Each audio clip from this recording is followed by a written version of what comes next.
Morning. Good morning sir. जैसा कि सभी को मालूम है कि आज का जो टॉपिक है वो टॉपिक है हेल्दी लाइफ स्टाइल।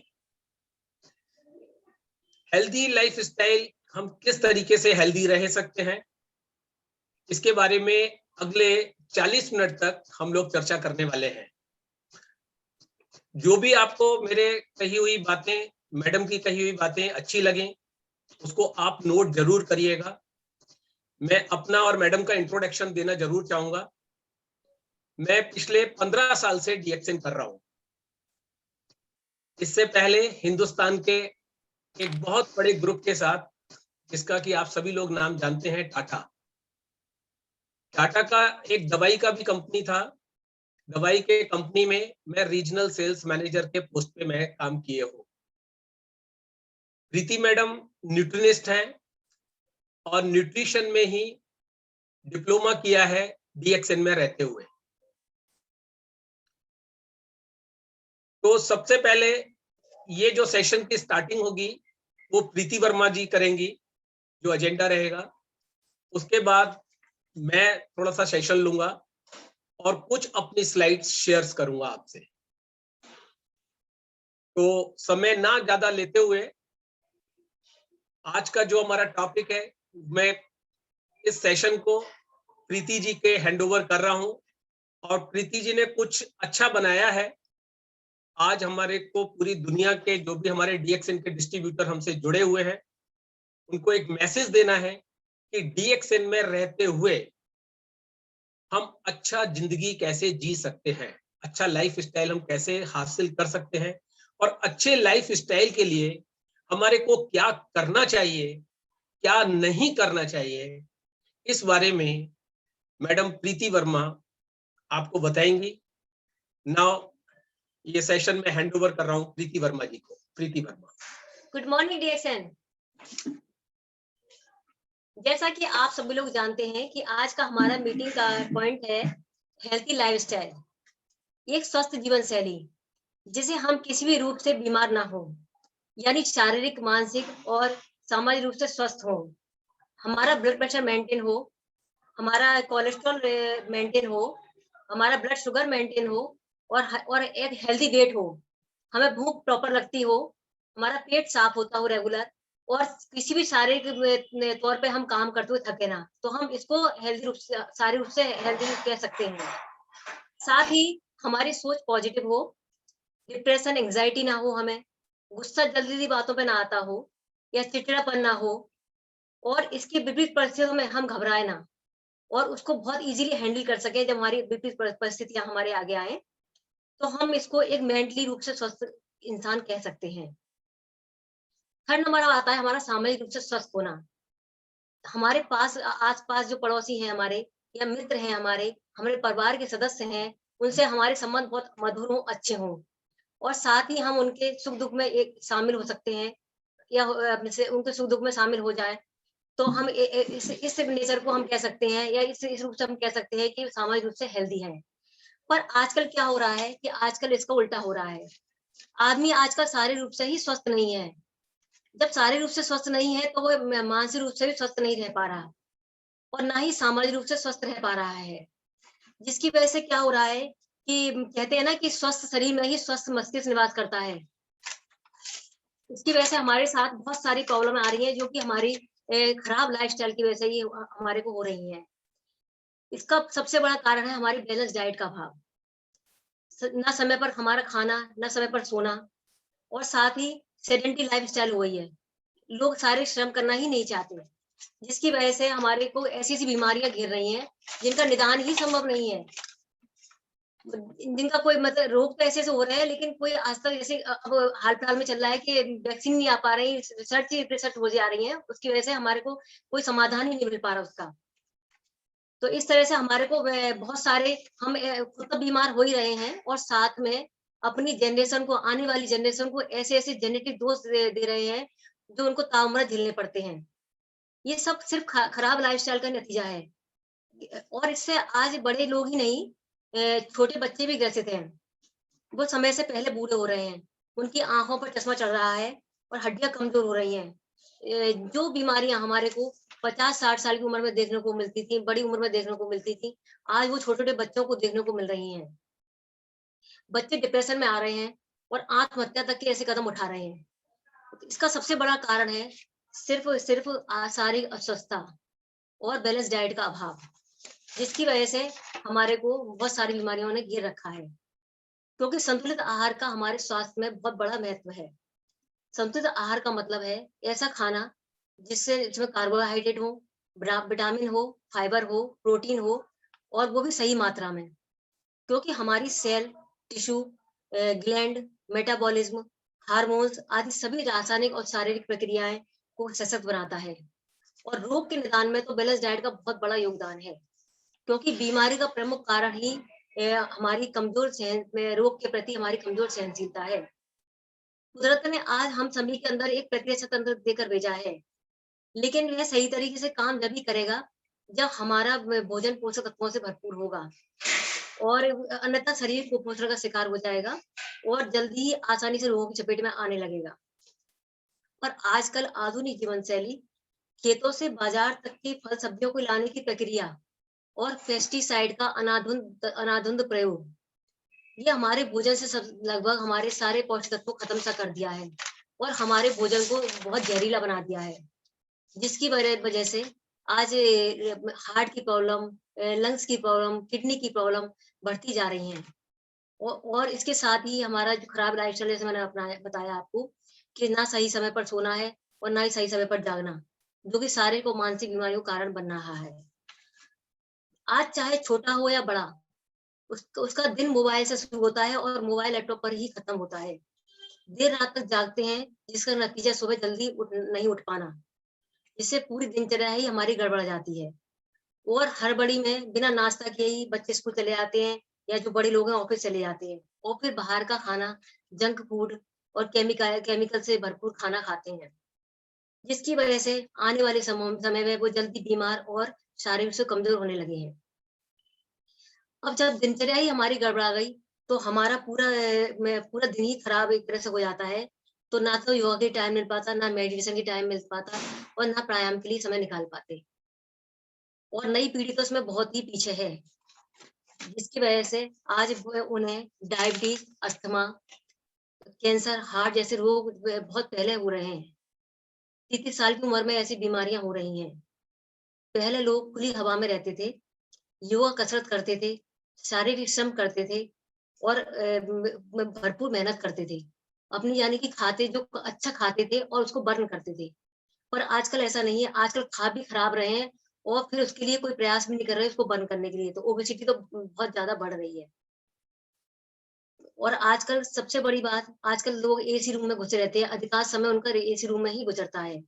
चाहे बच्चों का हो, चाहे ऑफिस में हो, चाहे बड़े लोगों का हो, जिससे धूप, हवा और नेचर के संपर्क में ही नहीं आ पाते। नतीजा क्या होता है? नतीजा होता है विटामिन डी की डेफिशिएंसी, क्योंकि हमने धूप ली नहीं, हमने नेचर के संपर्क में आए नहीं, खुली हवा ली नहीं हमने, तो हमारे को होती है विटामिन डी की डेफिशिएंसी। आजकल हर तीसरे लोग में, हर चौथे लोग में विटामिन डी की डेफिशिएंसी मिल जाएगी और भारत में तो बहुत ज्यादा हो रही है ये, क्योंकि और जबकि ऐसा नहीं होना चाहिए, क्योंकि भारत में तो हमारे काफी बहुत अच्छी मात्रा में धूप, हमें भरपूर मात्रा में धूप प्राप्त होती है, तो डेफिशिएंसी होनी नहीं चाहिए।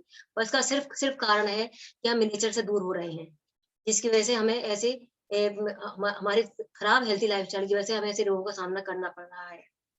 अब सवाल उठता है कि ऐसा क्या किया जाए जिससे बिना किसी बीमारी के हम लंबी उम्र जी सके और खुद भी स्वस्थ रहें, और जैसा कि मैंने बताया कि आने वाली पीढ़ी भी हमारी स्वस्थ जीवन जी सके। तो इसके लिए हमें अपनी दिनचर्या को ही बदलना पड़ेगा।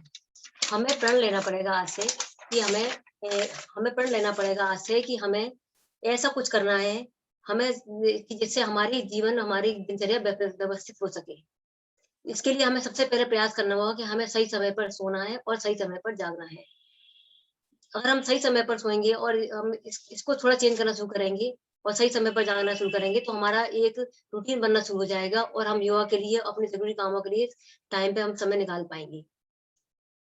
और इस तरह से हम स्वास्थ्य के लिए एक कदम आगे बढ़ा पाएँगे। अब ये तो हम आसानी से कर सकते हैं, ये हमारे हाथ में है। अगर हम थोड़ा-सा प्रयास करेंगे तो हम इसको कर सकते हैं।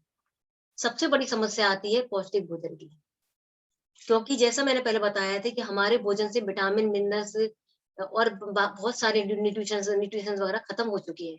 उसके बहुत सारे कारण हैं। कुछ तो हमारी ये आदत है, कुछ हमारे भोजन के हमारे उगाने के तरीके, पेस्टिसाइड का प्रयोग जैसे मैंने बताया था।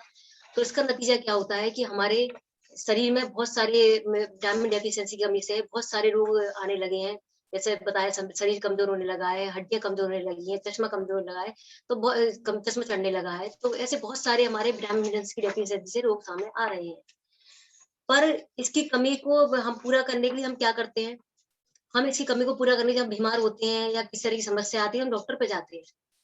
और जब डॉक्टर पे जाते हैं तो डॉक्टर हमें क्या करता है कि हमें जो मेडिसिन देता है उसके साथ ही एक मल्टीविटामिन के या हमारे को सप्लीमेंट दे देता है कि आप इसको, क्योंकि हमें जो डेफिशिएंसी थी वो पूरी करने के लिए वो उसके पास है ही नहीं, डॉक्टर के पास वो यही देगा जो कि केमिकल होते हैं और सिंथेटिक रूप से होते हैं वो, तो सिंथेटिक फॉर्म में होते हैं जो कि हमारा शरीर इसके लिए इसको एडॉप्ट नहीं कर पाता, हमारा शरीर इसके लिए बना ही नहीं है।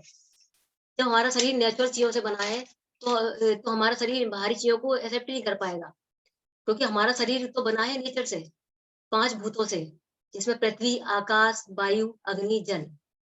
तो अब हम ऐसा क्या कर लें कि जिससे हम ऐसा क्या लें जो हमारा भोजन नेचुरल तरीके से नेचुरल के हमारे भोजन के समरूप ही ऐसी कोई हमारे सप्लीमेंट हो। तो मैं इसमें कहना चाहूंगी कि हम बहुत ही खुशनसीब हैं कि हमारे पास एक ऐसी अनमोल जड़ी है जिसको 10 साल की शोध के बाद डॉक्टर लात ने दातो में लिमचोजिन जी ने हमें उपहार स्वरूप दिया था। वो है गैनोडर्मा यानी रेशमी मशरूम। ये एक ऐसी जड़ी बूटी है कि जिसकी जितनी तारीफ की जाए शायद वो उतनी कम होगी। मैं शॉर्ट फॉर्म में कहना चाहूंगी कि गैनोडर्मा हमारे शरीर को टॉक्सिन मुक्त रखती है। हमारे शरीर में हम जो एयर से, पॉल्यूशन से, खाने से, पानी से जो आए दिन अपना इतना सारा पॉइजन शरीर में डाल रहे हैं, उसको हमारे शरीर से निकालती है और हमारे शरीर को स्वस्थ बनाती है, लंबी आयु प्रदान करती है। साथ ही ऐसे में बताया कि हमारे शरीर के लिए जरूरत होती है पोषक तत्वों की और योगा की। तो पोषक तत्व हमें मिल नहीं रहे, योगा हम कर नहीं रहे, तो हमें ऑक्सीजन, न्यूट्रिशन दोनों की कमी हो रही है। तो उसकी कमी भी हमारी पूरी करती है गैनोडर्मा। तो ये हमें ऑक्सीजन, न्यूट्रिशन को प्रॉपर मात्रा में उपलब्ध कराती है। हमारा दूसरा प्रोडक्ट इसमें है, बहुत ही सुपर प्रोडक्ट, वो है स्पारुना। स्पारुना में बहुत सारे vitamin B1, B2, B6, B12, folic acid और विटामिन ए है, विटामिन सी है और बहुत सारे विटामिन मिनरल्स हैं जो कि हमारी दैनिक जरूरतें पूरी करते हैं, वो भी बिना किसी हार्मफुल हमारे को हार्म पहुंचाए हुए, बिल्कुल नेचर की तरह से हमारे को हमारे शरीर का पोषण करते हैं। जैसे कि हम खाना खाते हैं, जिस तरह से खाने से पोषक तत्व लेते हैं, कोई केमिकल नहीं, कोई किसी तरह का हार्मफुल किसी तरह केमिकल नहीं होता इसके अंदर, बिल्कुल नेचुरल चीजें होती हैं ये। तो इसे हम लंबे समय तक लेने से भी हमें कोई नुकसान नहीं हो सकता। तो हमारी स्पारुना है, इसमें सेकंड हमारा जो प्रोडक्ट है वो है स्पारुना, जिससे हम सारे विटामिन मिनरल्स नेचुरल फॉर्म में ले सकते हैं और कितनी भी मात्रा में खा सकते हैं, कितने भी छोटे बच्चे को दे सकते हैं, कितने भी बड़े बूढ़े लोग को दे सकते हैं, बीमार लोगों को दे सकते हैं। ये प्रोडक्ट कहीं से कोई भी किसी तरह का हार्म नहीं पहुंचाते, बल्कि उल्टा शरीर को पूरी रिजेनरेट करके पूरी बॉडी को स्वस्थ और लंबी आयु प्रदान करती है। और शाकाहारी लोगों के लिए तो स्पर्म वरदान है, क्योंकि जो नॉन वेजिटेरियन होते हैं उनको तो कई सोर्सों से विटामिन डी थोड़ा बहुत कहीं ना कहीं मिल जाता है, लेकिन समस्या आती है शाकाहारी लोगों के लिए। तो शाकाहारी लोगों के लिए विटामिन डी का एक बहुत अच्छा सोर्स है हमारा स्पारुना, जो कि अगर हम नेचुरल फॉर्म में और उसको प्रॉपर मात्रा में लेते रहे तो उसकी हम बहुत कमी को पूरा कर सकते हैं, विटामिन डी की कमी को। और ये हमारे बहुत सारे हमारे सिस्टम को भी सुधारने की प्रक्रिया करता है। तीसरा प्रोडक्ट जो आता है बहुत ही बढ़िया है, वो है नोनी। नोनी एंजाइम से भरपूर बहुत ही अच्छा पेय है, जो हमारी शरीर के मेटाबॉलिज्म को और बहुत सारी हमारी शरीर की प्रक्रिया को दुरुस्त करता है, और जिससे हमारे जो लेडीज के लिए भी एक बहुत अच्छा उसको स्वास्थ्य देने का काम करता है, चाहे वो छोटी बच्ची हो और चाहे एक बड़ी लेडीज आफ्टर 40 इयर्स या 45 इयर्स या उससे भी बड़ी, तो मुझे उसके लिए बहुत बढ़िया प्रोडक्ट है। तीसरा जो सबसे बेस्ट प्रोडक्ट हमारा इनमें जो मैं प्रोडक्ट की बात कर रही हूँ, तो इसमें जैसे मैंने बताया कि रेशमी मशरूम तो है ही हमारा, बिल्कुल जिसे कहते हैं किंग ऑफ हर्ब। उसके बाद स्पारुना है, हमारा मोरेंजी है, नोनी जिसे कहते हैं हम। उसके बाद कॉटिस है। कॉर्डिसेप हिमालय की एक दुर्लभ जड़ी बूटी है जो कि हमारे डीएनए तक की मरम्मत कर देती है और यदि और हमको हमारे को शरीर को एक ताकत प्रदान करती है। यदि हम इनका प्रयोग लाइफ टाइम करते हैं तो शायद ही कभी बीमार पड़ने की नौबत आ पाएगी, तो और लंबे समय तक हम स्वस्थ और लंबा जीवन जी सकते हैं।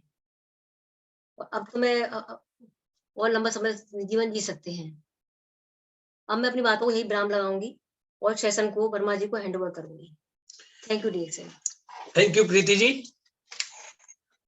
प्रीति ने न्यूट्रिशन से संबंधित कैसे हम हेल्दी रह सकते हैं, क्या हमें करना चाहिए, क्या हमें नहीं करना चाहिए, इस सब बातों पे प्रकाश डाला, इन सब बातों को बताया। अब सवाल ये उठता है, क्वेश्चन ये आता है बार बार कि हम हेल्दी कैसे रह सकते हैं। आज का जो टॉपिक देना हेल्दी लाइफ स्टाइल, कोई भी बंदा ऐसा नहीं है जो हेल्दी नहीं रहना चाहता, सभी लोग हेल्दी रहना चाहते हैं। पर हेल्दी रहने के लिए हमें करना क्या पड़ेगा, यहां पे आके हम सभी को सोचना पड़ेगा और इसके लिए काम करना भी पड़ेगा। जब कुछ हम करेंगे तभी हमें कुछ मिलने वाला है, उससे पहले कुछ नहीं मिलेगा। जैसे लाइफ चल रही है वैसे ही चलती रहेगी। अच्छी चल रही है तो खराब की तरफ जाने के चांसेस ज्यादा है, और जिनकी खराब है उनका तो कुछ करा ही नहीं जा सकता। तो स्वस्थ रहने के लिए, हेल्दी रहने के लिए हमारे को क्या करना होगा, क्या नहीं करना होगा, इस पे मैं आप लोगों से चर्चा करने वाला हूं।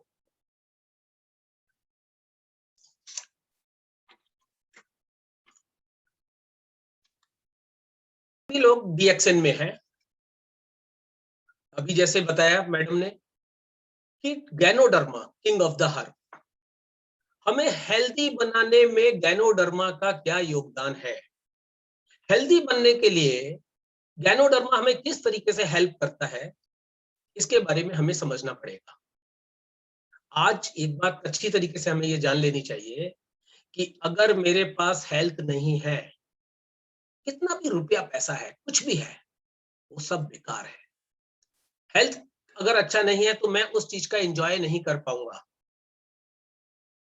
तो हेल्थ को हमें समझना होगा कि हेल्थ खराब क्यों होता है। भगवान ने, कुदरत ने सभी को बराबर समय दिया है, सभी को अच्छा हेल्थ दिया है। ये हेल्थ खराब कहां से होता है, जब हम इस पृथ्वी पर आ जाते हैं। खराब होने के कारण क्या है, इस पे हमें थोड़ा सा समझना होगा।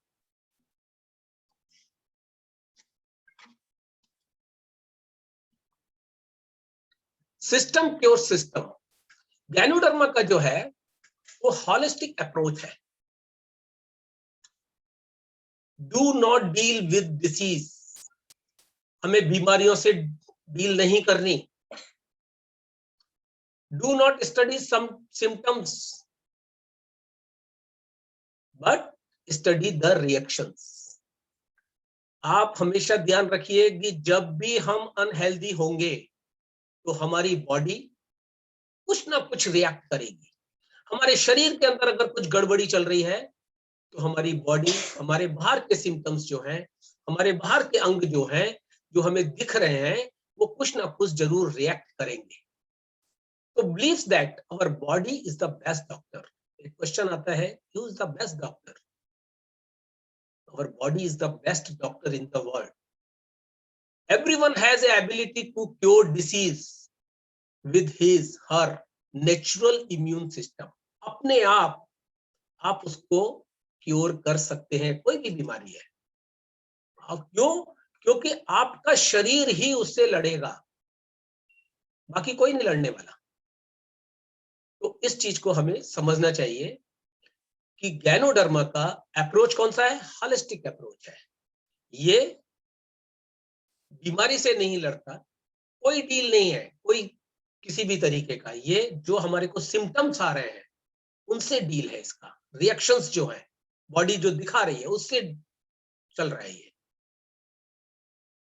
तो 4 बेसिक प्रिंसिपल्स हैं, उनको आप समझ लीजिएगा तो जिंदगी में मैं बता रहा हूं कि आपका जो लाइफ रहेगा वो हेल्दी ही रहने वाला है, और हेल्दी अगर लाइफ रहेगा तो स्टाइल अपने आप आ जाएगा, क्योंकि हेल्दी व्यक्ति ही, स्वस्थ व्यक्ति ही सब कुछ कर सकता है। पैसा कमा सकता है, घूम सकता है, खा सकता है। बीमार आदमी खा भी नहीं सकता, घूम भी नहीं सकता। तो हेल्थ का सभी चीज से रिलेशन है। ये 4 बेसिक प्रिंसिपल हैं जो आपको हेल्दी बनाने में मदद करेंगे। Principle 1, there are the only 2 basic cause of disease. बीमार होने के 2 ही कारण हैं। पहला, शरीर के अंदर टॉक्सिन्स का जाना, और शरीर का इनबैलेंस होना। टॉक्सिन्स कहां से जाएंगे? हर आदमी तो अच्छा खाने की कोशिश कर रहा है। टॉक्सिन्स जाते हैं जो भी कुछ हम खाते हैं, और उसमें वो प्रोडक्ट यदि मिले हुए हैं जिनकी मेरे शरीर को आवश्यकता नहीं है, परंतु वो मेरे शरीर में चले गए। जैसे केमिकल, हमें नहीं मालूम कि जो चीज हमने खाई है, जो मैदा से या किसी चीज से बनी हुई है, वो मैदा किससे बनी? मैदा गेहूं से बनी, व्हीट से। गेहूं जहां पे उपजा उगाया गया, उसमें कितना केमिकल इस्तेमाल हुआ हमें नहीं मालूम, किसी को नहीं मालूम। हमने जो सब्जियां घर में लेकर आ रहे हैं, हमें नहीं मालूम कि उसमें कितना केमिकल इस्तेमाल हो रहा है, कौन कौन सा केमिकल इस्तेमाल हो रहा है। हम जो पनीर लेकर आ रहे हैं, जो दूध बाजार से लेकर आ रहे हैं, हमें नहीं मालूम कि उसमें कितना केमिकल है, कितना नहीं है। परंतु कुदरत ने शरीर का एक ऐसा सिस्टम बनाया है कि इसमें जो भी कुछ आप डालते हैं, जो भी कुछ जाएगा कहां से? यहां से जाएगा, मुंह से जाता है। माउथ से सारी चीजें शरीर के अंदर जाती है। जो भी कुछ चीजें शरीर के अंदर गई, शरीर उनमें से अच्छी चीजों को अपने पास रख लेता है, जिन चीजों की उसको आवश्यकता है। बाकी की चीजों को वो बाहर फेंक देता है, मल मूत्र के रूप में, स्टूल के रूप में, यूरिन के रूप में, स्वेट के रूप में। हमारे बॉडी से वो चीजें बाहर निकलती रहती है। अगर वो नहीं निकली, हमारे बॉडी का एक जो सेल्फ मैकेनिज्म है, अगर वो चीज शरीर नहीं निकाल पाया, हमारी बॉडी उसको बाहर नहीं निकाल पाई, तो वो कहां पे रहेगी? वो जो अनवांटेड प्रोडक्ट है, जिसको हम टॉक्सिन्स बोल रहे हैं, वो हमारे शरीर में ही रहने वाला है। और शरीर में कहां पे रहेगा, ये कोई नहीं जानता। दुनिया का कोई साइंटिस्ट इस चीज को नहीं बता सकता कि ये केमिकल मेरे शरीर में गया था, ये शरीर में कहां पे जाके मेरे को हार्म पहुंचाएगा। इस चीज को थोड़ा सा समझिएगा। ये तो जब बॉडी इनबैलेंस होगी, टॉक्सिन बॉडी के अंदर गया, टॉक्सिन जब बॉडी के अंदर जाएगा, तो वो कहीं ना कहीं स्टे करेगा, कहीं ना कहीं रुकेगा, कहीं ना कहीं अपनी जगह बनाएगा। तो बॉडी का जो सेल्फ मैकेनिज्म है, वो कहीं ना कहीं डिस्टर्ब होगा। जब वो डिस्टर्ब होगा तो बॉडी कहां पे आएगी? इनबैलेंस होना चालू हो जाएगी बॉडी।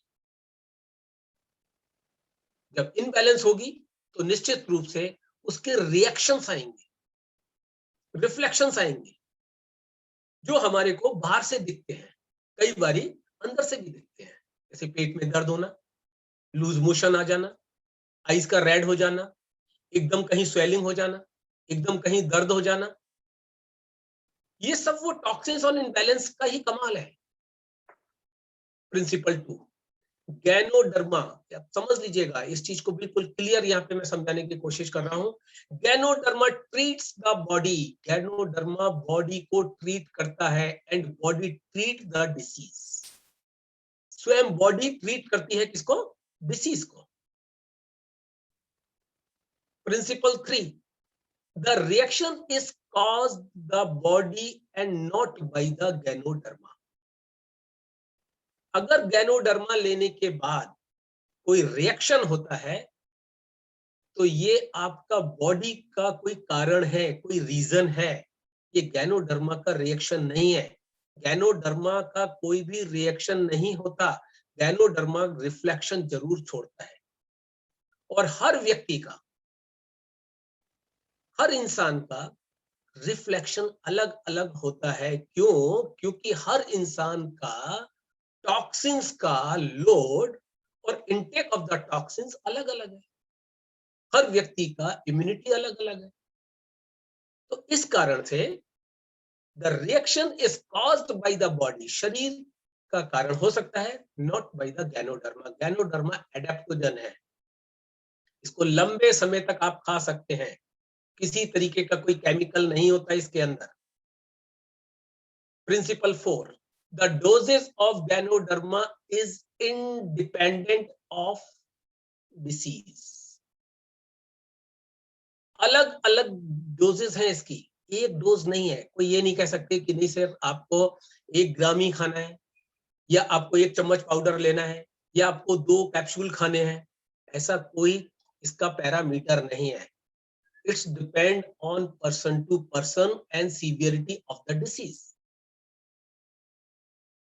या कोई प्रॉब्लम है तो ज्यादा खाना है, कोई प्रॉब्लम नहीं है तो कम खाना है, पर एटलीस्ट एक जोड़ा जरूर खाना है।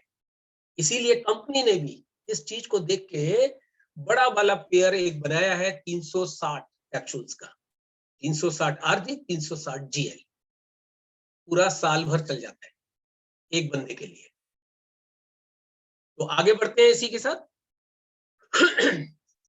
Principle 1, there are the only 2 basic causes of the disease. First one is a toxins, second one is a imbalance. Physical भी हो सकता है और मेटरलिस्टिक भी हो सकता है। कॉस्ट कहां से ये हमारे को मिलते हैं? ये हमारे को मिलते हैं पॉल्यूशन से भी मिल सकते हैं, एयर से मिल सकता है, वाटर से मिल सकता है, फूड से मिल सकता है, और body waste, dead cell, metabolic waste, uric acid, यहां से भी मिल सकता है। थोड़ा इसमें चलेंगे क्योंकि टॉपिक से थोड़ा सा ये हटकर है, इसलिए। इनबैलेंस क्या होगा हमारा? कॉज्ड बाय किस कारण से हो सकता है? कोई हमने खराब फूड खा लिया, या हमने फूड ऐसा खाया जिसके की अंदर कोई एंजाइम नहीं है, कोई प्रोटीन नहीं है, जैसे जंक फूड खा लिया, समोसा कचौरी खा लिया, पिज्जा बर्गर, लाइक दैट। इसमें कोई भी न्यूट्रिशनल वैल्यू नहीं होती, या हमने जो फूड खाया है उसमें ग्रीन है ही नहीं। ग्रीन से मतलब आप समझ रहे हैं ना, जब कभी भी हम बीमार पड़ते हैं तो हमारा डॉक्टर भी यही बोलता है कि हरी सब्जियां खाइए। या कोई सी कारण से मेरे को स्ट्रेस हो रहा है, स्ट्रेस के कारण भी ऐसी ऐसी बीमारियां होती हैं जिनका सोचा भी नहीं जा सकता।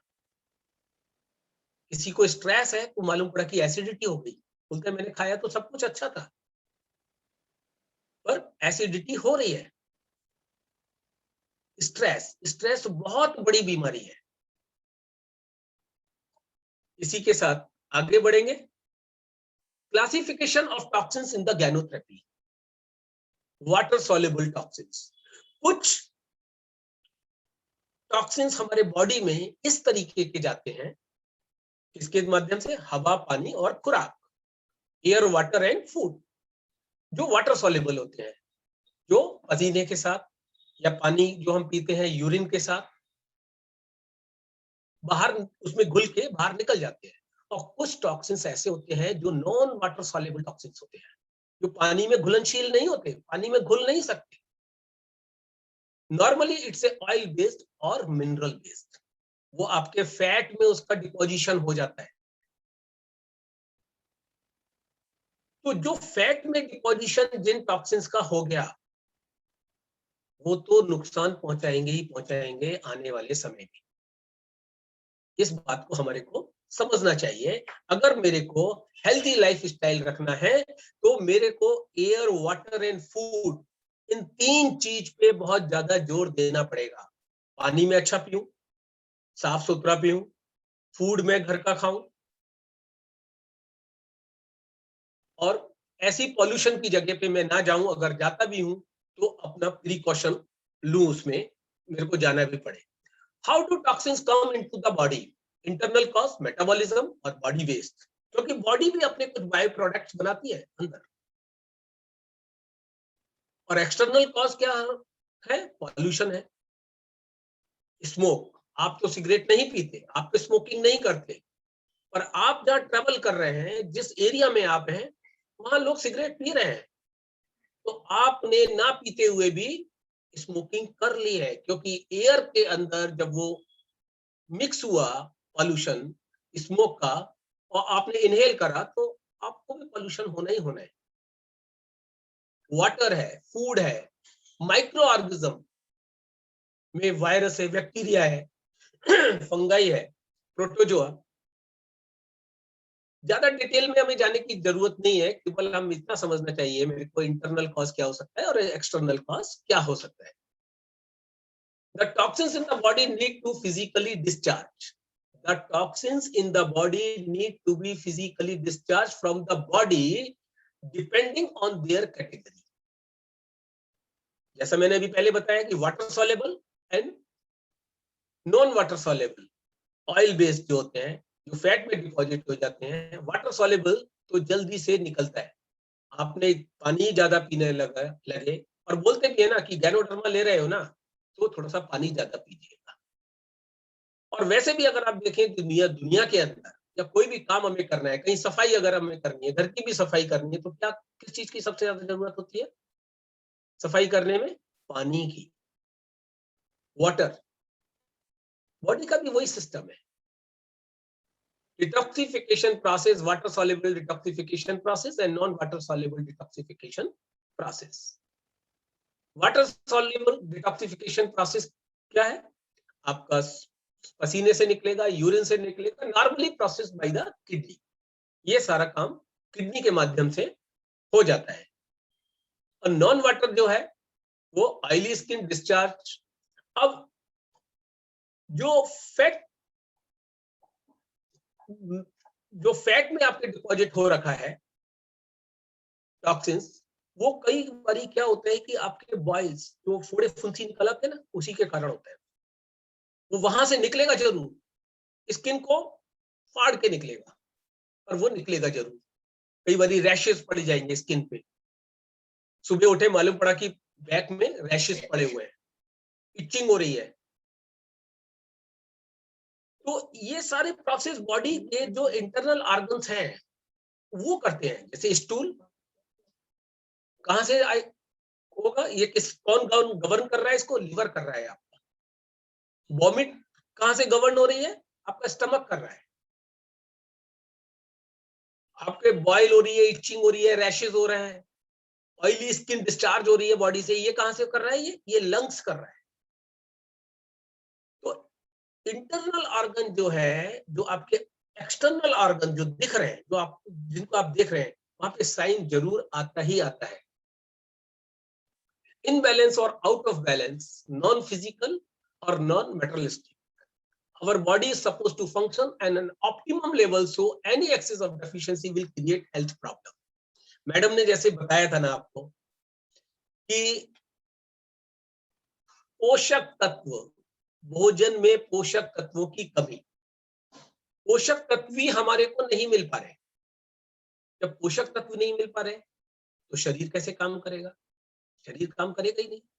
शरीर को क्या चाहिए? शरीर को तो यही चाहिए, वाटर में आपका vitamin, minerals, trace elements, amino acid, folic acid, like that. यही सारा सब कुछ चाहिए। समोसा कचौरी नहीं चाहिए, पिज्जा बर्गर नहीं चाहिए, क्योंकि इसमें तो न्यूट्रिशनल की वैल्यू होती नहीं। तो our body is supposed to function at optimum level, so any excess of deficiency will create health problem, mentally out of balance. What happen to the body will affect the mind and will affect it to the body. क्या क्या होगा? Depression हो जाएगा आपको, अवसाद के उसमें पहुंच जाएंगे आप। फिजिकली में इंजरी है, हार्ट प्रॉब्लम है, आपका जो ऑर्गन है वो डिसऑर्डर हो सकते हैं, उनका काम करना कम हो सकता है। और कई बारी तो ये जो प्रॉब्लम है ना इतनी भयानक हो जाती है इनबैलेंसिंग की कि संभालने भी नहीं समझती।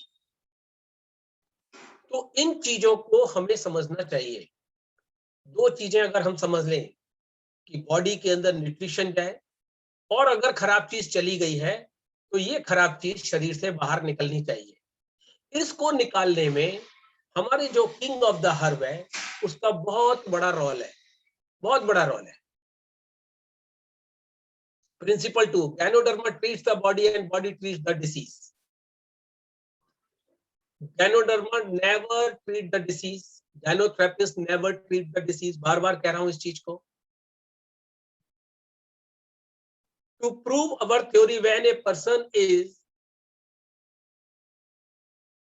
he cannot be sick in isolation but sick in totality. जितनी भी डिसीज है, all disease are just blinking light or indication that something is wrong with your body. बीमार पड़ने से पहले आपके शरीर में कोई ना कोई हरकत होती जरूर है. इस बात को तो मानेंगे ना? कोई ना कोई हरकत होती जरूर है. आपका शरीर बोलेगा कि ये प्रॉब्लम हो रही है, आपको नींद ना आना,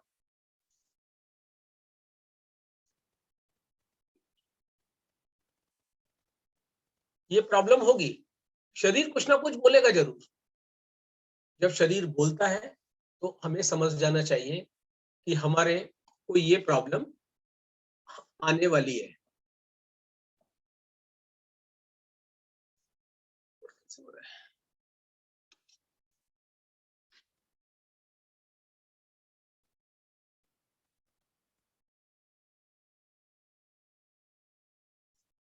The body and the body treats the disease. जैसा सभी जानते हैं कि Ganoderma never treat disease. Gynotherapists also tell never treat disease. All disease are just blinking light or indication that something is wrong with the body. मतलब जब कभी भी हमारे शरीर के अंदर किसी भी तरीके का कोई सिम्टम्स आता है, जैसे फॉर एग्जांपल रात को अच्छे खासे सोए थे, सुबह जाके एकदम लूज मोशन लग गया, तो हमें समझ लेना चाहिए कुछ ना कुछ अंदर प्रॉब्लम चल रहा है. या हमारे रैशेस हो गए बॉडी पे, तो हमें समझ लेना चाहिए कुछ ना कुछ बॉडी के अंदर कुछ ना कुछ गलत चल रहा है, क्योंकि कुछ ऐसा खाया नहीं, तो ये हुआ क्या. तो हमेशा जब कभी भी बॉडी के बाहर के ऑर्गन्स में कोई भी तरीके का चेंज आता है, तो हमें समझना चाहिए हमारे इंटरनल प्रॉब्लम में कुछ ना कुछ प्रॉब्लम है. वो प्रॉब्लम क्या हो सकती है? या तो बॉडी इनबैलेंस हो रही है, या टॉक्सिन्स का लोड कहीं ना कहीं बढ़ रहा है. We do not treat diabetic because diabetic is caused by the body system being out of balance. We must balance the system to make the disease disappear. मतलब क्या हुआ इसका? डायबिटीज को हम कभी भी ट्रीट नहीं करते, हाइपरटेंशन को हम कभी भी ट्रीट नहीं करते. हम किसको ट्रीट करते हैं? हम बॉडी के सिस्टम को ट्रीट करते हैं. और बॉडी का सिस्टम जब बैलेंस में होता है तो बीमारी जो है वो खुद ब खुद चली जाती है, और हमारा एक जो स्टाइल होता है, जो हमारा लाइफ जो होता है, वो हेल्दी हो जाता है. अनहेल्दी थे अभी हम. ज्यादातर लोगों का प्रॉब्लम यही है कि ना ये डायबिटीज में काम करता है क्या? सॉरी, डायबिटीज पे नहीं काम करता. डायबिटीज किसके कारण हुआ? डायबिटीज आपके पैनक्रियास के कारण हुआ. पैनक्रियास क्यों खराब हुआ? पैनक्रियास खराब हुआ कि आपको जो भोजन दिया गया है वो प्रॉपर तरीके, फूड में आपके कोई ना कोई प्रॉब्लम है. इसी तरीके से हाइपरटेंशन का अगर कोई प्रॉब्लम है, तो वो प्रॉब्लम क्या है कि आपका जो आर्टरीज है, जो आपका इंटरनल जो आर्टरीज है, वहां पे कुछ ना कुछ ऐसा चीज है जो आपका ब्लड अच्छी तरीके से फ्लो नहीं कर पा रहा, या आप अच्छी तरीके से सांस नहीं ले पा रहे, तो आपके सिस्टम में प्रॉब्लम है. ये किस पे काम कर रहा है? सिस्टम पे काम कर रहा है, और system to make the disease disappear. तो गैनोडर्मा का ये रोल बहुत बड़ा है कि बॉडी के अंदर से ये टॉक्सिन्स को बाहर निकालता है और बॉडी को ये बैलेंस में करता है.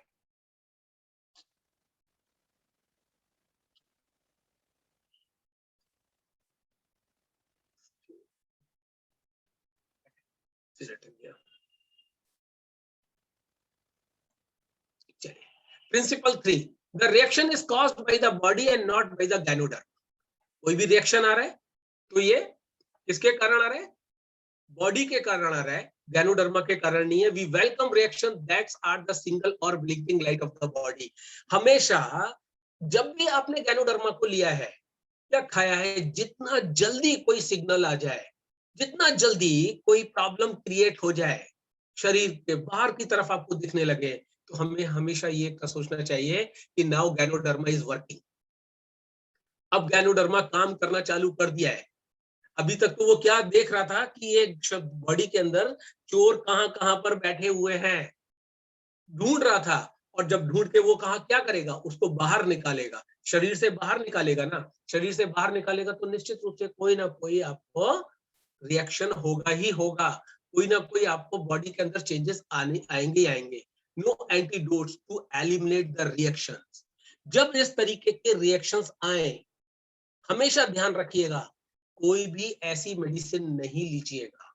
अगर वो नहीं सहन हो रहा, बॉडी अगर बहुत ज्यादा प्रॉब्लम में आ रहा है, तभी आप एंटीडोट लीजिएगा, तभी आप उसका कोई मेडिसिन लीजिएगा, वरना कोई भी मेडिसिन लेने की जरूरत नहीं है।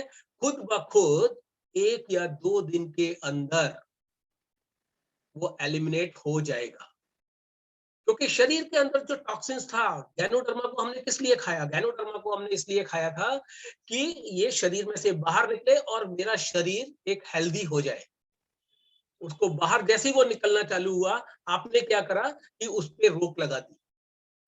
फॉर एग्जाम्पल, जैसे आपको हल्का सा लूज मोशन आया और आपने लूज मोशन का कोई टैबलेट मार्केट से लिया और वो खा लिया, ये आपको परेशानी में डाल सकता है। इसलिए no antidote to eliminate the reaction because it is not caused by the ganoderma, but it is caused by the body function और immune system for self defence. Second phase of recovery, 2 kind of reaction, 2 reasons for the reaction. The reaction is the communication language of the body. The higher the immune system, the more powerful the communication. Is it clear? चलिए आगे बढ़ते हैं। 2 reasons for the reaction: detoxification and balance of the body function.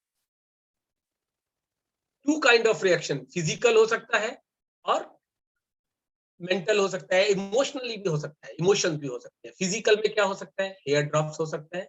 ये हमें समझ लेना चाहिए। देखिए, बाहर के जितने भी हमारे बॉडी के जो बाहर अंग दिख रहे हैं, इनका कहीं ना कहीं हमारे अंदर इंटरनल ऑर्गन से कुछ ना कुछ रिलेशन है। हेयर ड्रॉप्स हो रहा है तो समझना चाहिए कि कहीं ना कहीं किडनी में प्रॉब्लम चल रहा है। आपको क्या करना है इसमें? गैनोडर्मा को कंटिन्यू करना है। अगर बहुत ज्यादा कोई प्रॉब्लम हो रही है तो गैनोडर्मा का जितना भी डोज आप ले रहे हैं उसको आधा कर दीजिएगा। हेडेक अगर है तो कहीं ना कहीं लिवर का प्रॉब्लम है, इंडाइजेशन का प्रॉब्लम है तो समझ लेना चाहिए स्प्लीन का प्रॉब्लम है, कफ का लंग्स से है, फटीग का लिवर पैंक्रियास प्रॉब्लम, पल्पिटेशन का हार्ट से है। गुस्सा बहुत ज्यादा आता है। अब सोचने की बात है, गुस्सा बहुत ज्यादा आता है, इसका लिवर से क्या प्रॉब्लम है? पूरा लिवर से ही बहुत ज्यादा प्रॉब्लम है इसका। किडनी का फियर से, डिप्रेशन का स्प्लीन से, एक्साइटमेंट बहुत ज्यादा है, हार्ट प्रॉब्लम है, एकदम एक्साइट हो जाएगा, गुस्सा आ जाएगा, एकदम कोई काम करने के लिए बोलेंगे हाँ मैं कर लूंगा, बिना सोचे समझे बोल दिया मैं कर लूंगा। सैडनेस, लंग्स का प्रॉब्लम है। ये जितना जल्दी होता है गैनोडर्मा खाने के बाद, उतना हमारे लिए वो बेनिफिशियल है। 2 फेज ऑफ द रिकवरी, 1 से 6 महीना लगता है।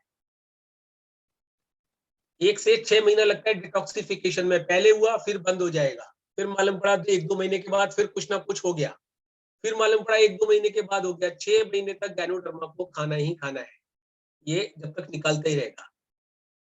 6 महीने के बाद ये आपका सारा रिकवरी, बिल्डिंग, मरम्मत, ये सारा काम बॉडी के अंदर करेगा।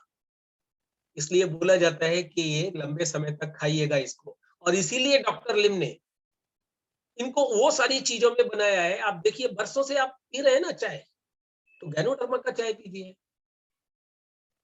गैनोडर्मा का कॉफी पीजिए, वही सारी चीजों में तो गैनोडर्मा को डाला है। गैनोडर्मा का पेस्ट कीजिए, गैनोडर्मा का ऑयल लगाइए।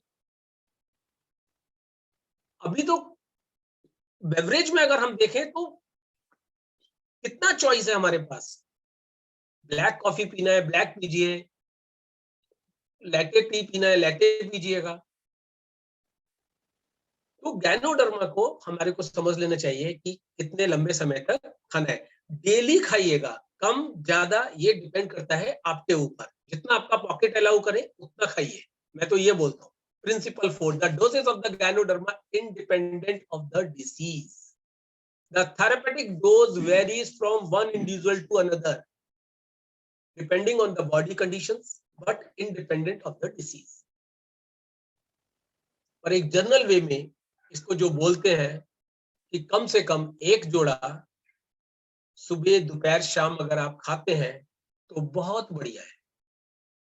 कोई पैरामीटर नहीं है, फिक्स डोज नहीं है, कोई ये नहीं कह सकता कि इसके नहीं इतना ही आपको खाना पड़ेगा। क्यों? क्योंकि हर किसी के पास, हर किसी के बॉडी में टॉक्सिन्स का लोड ज्यादा भी हो सकता है, कम भी हो सकता है। ये डिपेंड करता है पर्सन टू पर्सन। ये 4 प्रिंसिपल और 2 रीजन आपने समझे होंगे। अगर मैं वो 2 रीजन पे काम करना चालू कर दूं तो आप निश्चित मानिए कि आपका लाइफ जो है वो हेल्दी रहेगा। और जब हेल्दी रहेगा तो दुनिया का कोई चीज और कोई ऐसा सपना नहीं है जिसको आप पूरा ना कर सके। मेरी वाइफ अक्सर मेरे को बोलती है कि स्वस्थ शरीर में ही स्वस्थ मस्तिष्क का विकास होता है। स्वस्थ शरीर में ही स्वस्थ मस्तिष्क का विकास होता है और स्वस्थ शरीर में ही स्वस्थ मस्तिष्क निवास करता है। दोनों चीजों को समझिएगा। ये जो माइंड है, माइंड से सारे काम हो रहे हैं। ये जब भी हेल्दी रहेगा जब आप अच्छा खाएंगे। पर परिस्थितियां जहां भी हमें मिलती हैं, जो भी कुछ खाने को मिलता है हमें वो खाना पड़ता है।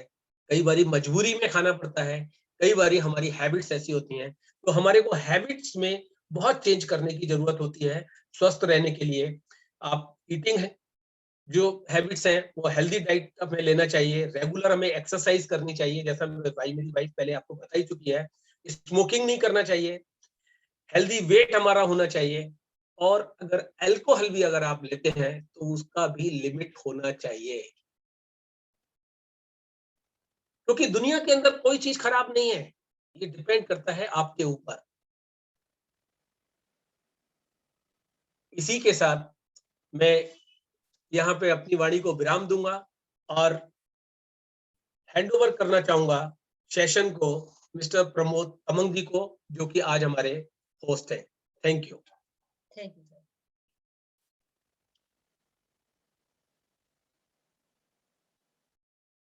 प्रमोद जी।